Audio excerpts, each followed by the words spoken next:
How much faith would it take to believe that the Bible is not true? Hello, I'm Coach Lance Meyer of Grass Ministries, a partner ministry with A City for God, and it's time for Message from the Sauna. So today's message is entitled A Sure Foundation.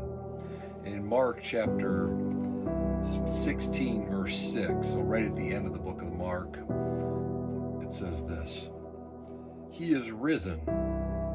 He is not here.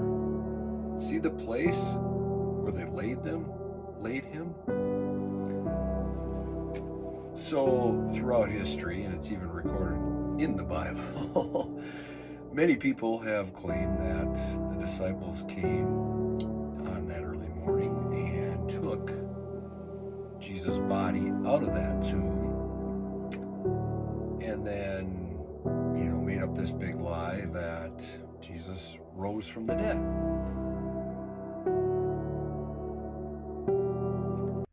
That may make some sense from a human standpoint until you start to play this all out and realize that the disciples would have to believe that they could make up this whole story and then be willing to be persecuted for it, get in trouble, and ultimately die for something that they believed or didn't believe.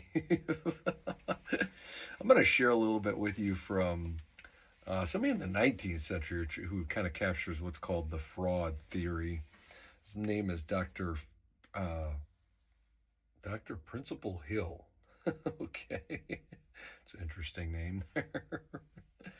But he says this: you must suppose that the 12 men of mean birth, of no education, formed the noblest scheme which ever entered into the mind of men.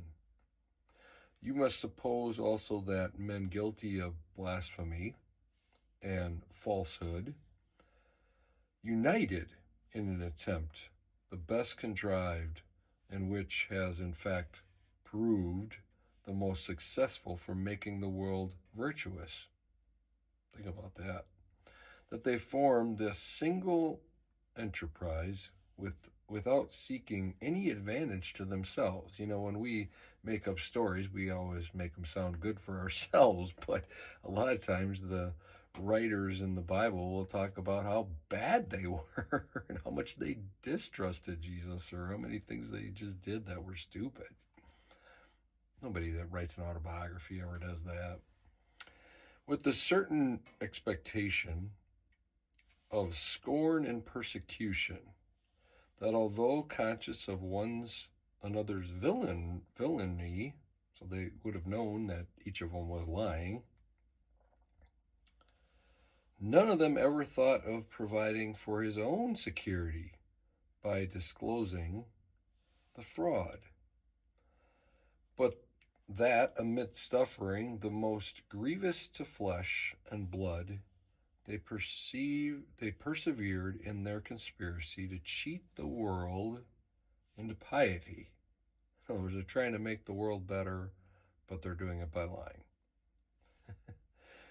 Honesty and benevolence.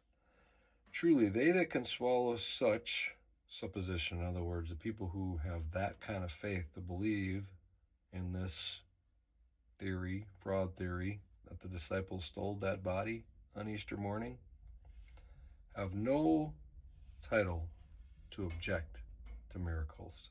It would take a great deal of faith to believe that these disciples risked their lives, made this whole story up so that they could die and gain nothing from lying. Now that takes a great deal of faith. God bless you today. Fortunately, the fraud theory doesn't hold water. Jesus Christ is risen. He is risen indeed. God bless you today. Happy Easter Tuesday.